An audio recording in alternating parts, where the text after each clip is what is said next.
എല്ലാവർക്കും Venus online ഗാർഡനിലേക്ക് ഒരിക്കൽ കൂടി സ്വാഗതം. ഇന്ന് ഞങ്ങൾ വന്നിരിക്കുന്നത് വിയറ്റ്നാം സൂപ്പർ എർലി പ്ലാവിനെ പരിചയപ്പെടുത്താനാണ്. ഇത് ഞങ്ങളുടെ ഫാമിൽ 18 മാസം മുമ്പ് നട്ട പ്ലാവാണ്. ഇപ്പോൾ അത് കായ്ച്ച് ചക്കയൊക്കെ പിടിച്ചിട്ടുണ്ട് 1.5 വർഷം കൊണ്ട്.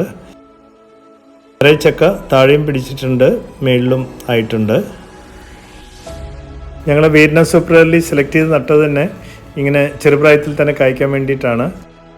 18 മാസം കൊണ്ട് കായ്ച്ചു എന്ന് പറയുന്നൊരു വലിയ കാര്യമാണ്. പക്ഷേ ഞങ്ങളിതിൻ്റെ കായ്ക്കാൻ വേണ്ടിയിട്ടുള്ള വളവും ചാണകപ്പൊടിയാണ് മെയിനായിട്ട് ഇട്ട് കൊടുത്തിരുന്നത്. പിന്നെ വെള്ളവും വെയിലും ഒക്കെ ഉള്ള സ്ഥലം നോക്കിയാണ് സെലക്ട് ചെയ്തിരിക്കുന്നത്. ഞങ്ങളോട് പറഞ്ഞത് ഇത് നടുമ്പോൾ ഇതിൻ്റെ കൂടെ മഞ്ഞളൂടെ നട്ട് കഴിഞ്ഞാൽ 2-3 മഞ്ഞളിൻ്റെ ചെടിയൂടെ നട്ട് കഴിഞ്ഞാൽ പെട്ടെന്ന് കായ്ക്കുമെന്ന് പറഞ്ഞു. ഞങ്ങളുടെ അനുഭവത്തിലും അതിപ്പം ശരിയായിട്ട് വന്നിട്ടുണ്ട്. അതിൻ്റെ സയൻറ്റിഫിക് റീസൺ എന്താണെന്ന് ഞങ്ങൾക്കറിയില്ല. പക്ഷേ ഞാൻ ഈ പ്ലാവ് വാങ്ങിച്ച സ്ഥലം എന്ന് പറയുന്നത് സ്വന്തമായിട്ട് ഗ്രാഫ്റ്റ് ചെയ്യുന്ന പാലായിക്കടുത്തുള്ളൊരു ചേട്ടൻ്റെ നിന്ന് വാങ്ങിച്ചാണ്. ആ ചേട്ടനാണ് പറഞ്ഞത് കൂടെ തന്നെ കുറച്ച് മഞ്ഞളും കൂടെ നട്ടാൽ നല്ലതാണ്. ഞങ്ങളൊരു 5-6 പ്ലാന്റ് വാങ്ങിച്ചിരുന്നു അവിടെ നിന്ന്. അവർ ഒറിജിനൽ ഗ്രാഫ്റ്റ് ചെയ്യുന്ന ആൾക്കാരാണ്, ജെന്യുവിൻ വിയറ്റ്നാം സൂപ്പർ എർലി തന്നെയാണ്. ഞങ്ങൾക്കും സന്തോഷമുണ്ട് ഇങ്ങനെ കായ്ച്ചു നിൽക്കുന്നത്.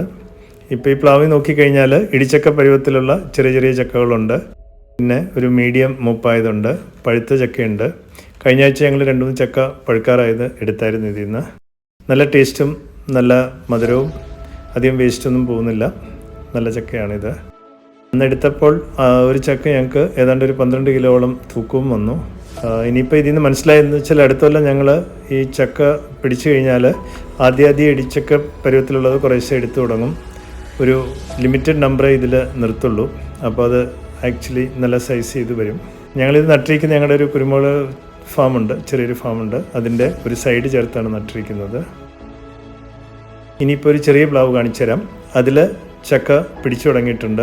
അത് വലിയ ഹൈറ്റില്ല, ഞങ്ങളത് ഹൈറ്റ് വയ്ക്കാനായിട്ട് സമ്മതിച്ചില്ല. ആ രീതിയിൽ അത് ഷേപ്പ് ചെയ്ത് നിർത്തിയിരിക്കുകയാണ്. പക്ഷേ അതും ചെറിയ പ്രായത്തിൽ തന്നെ ചക്ക പിടിച്ചിട്ടുണ്ട്. അതും വിയറ്റ്നാം സൂപ്പർ എർലി ഇനത്തിൽപ്പെട്ട പ്ലാവ് തന്നെയാണ്. ഇനിയിപ്പം മേളിൽ അറ്റത്ത് കിളിച്ചു വന്നിരിക്കുകയാണ്. അപ്പം ചക്ക പിടിച്ച് വന്നിരിക്കുകയാണ്. അപ്പോൾ ഈ ചക്ക ഇങ്ങനെ പിടിക്കുന്നതുകൊണ്ട് ആ കമ്പ് ബ്രാഞ്ച് ഇങ്ങനെ ചാഞ്ഞ് വരുന്നു. അത് ഇനിയിപ്പോൾ എടുത്ത് മാറ്റണം.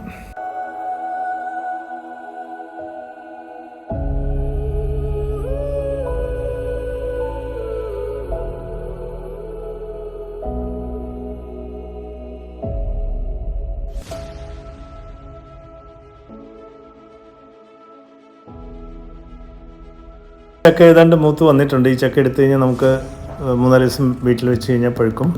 ആ ചക്ക ആയിട്ടില്ല, അതൊരു ഇടപ്പരുവായിട്ടേ ഉള്ളൂ. ഇതിൽ 3 ചക്കയുണ്ട്. അതിലൊരു ചക്ക മൂപ്പെത്തിയിട്ടുണ്ട്. അത് കളറൊക്കെ മാറി തുടങ്ങിയിട്ടുണ്ട്. നമുക്കത് പഴുപ്പിക്കാനെടുക്കാം. ഈ വിയറ്റ്നാം സൂപ്പർ എർലി പ്ലാവ് വാങ്ങിച്ച് നടുമ്പോൾ നല്ല പ്ലാവ് നോക്കി നടണം. ഇതിപ്പം ഇടിച്ചക്ക പരുവത്തിലുള്ള ചക്കയാണ്. ഇത് കറി വയ്ക്കാൻ വേണ്ടി എടുക്കുകയാണ്. 2 ചക്ക അങ്ങനെ എടുത്തു.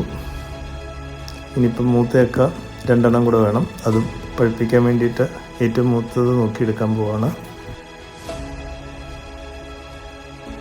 ഇത് അത്യാവശ്യം മൂത്തിട്ടുണ്ട്, കളർ മാറിയിട്ടുണ്ട്.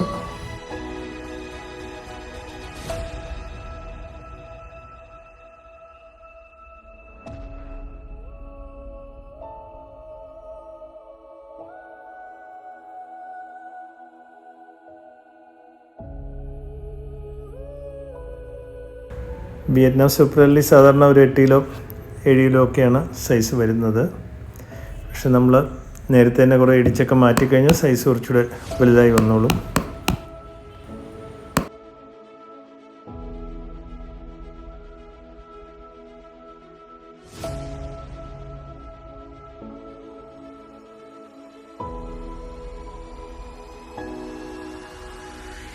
ഇനി ഞങ്ങൾ നട്ട ഒരു ആയുർജാക്ക് ഇനത്തിൽപ്പെട്ട പ്ലാവ് കാണാം. ഇത് ഞങ്ങൾ തൃശ്ശൂർ ആയുർജാക്കിൻ്റെ ഫാമിൽ പോയി കൊണ്ടുവന്നതാണ്. ഈ പ്ലാവിൽ പക്ഷേ ചക്ക പിടിച്ചത് അതിൻ്റെ ടിപ്പിലായിപ്പോയി. വെയിറ്റ് കാരണം അതിങ്ങനെ ബ്രാഞ്ച് താന്നു വന്നു. അവസാനം ഞങ്ങളൊരു സ്റ്റാൻഡൊക്കെ ഉണ്ടാക്കി അതിൽ സപ്പോർട്ടിന് കൊടുത്തിരിക്കുകയാണ്. ഇതിൻ്റെ തടിയിൽ പ്ലാവിൽ ചക്കയൊന്നും കണ്ടില്ല. ഇനി നമ്മൾ അടുത്ത ഗാർഡൻ വീഡിയോ ആയിട്ട് വരുന്നതുവരെ എല്ലാവർക്കും ബൈ ബൈ.